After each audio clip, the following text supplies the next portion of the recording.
Hi everyone, my name is Gogul and today I'm going to show you how to automatically empty the recycle bin in Windows 11. So let's get started. First, click on the start button and then click on settings. In the settings window, click on the storage option under the system category and then click on the storage sense option in the storage management section. On the storage sense page, turn on this automatic user content cleanup option. Then click this run storage sense drop down menu and select when you'd like to run this feature. You can choose from options such as every day, every week, every month or during low free disk space. I'm gonna choose the every week option.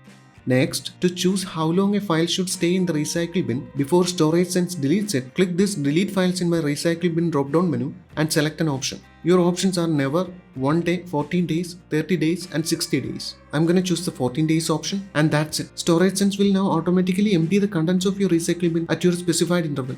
If you want to run storage sense right away, all you have to do is click this run storage sense now button. If you have any questions, feel free to leave them in the comments below.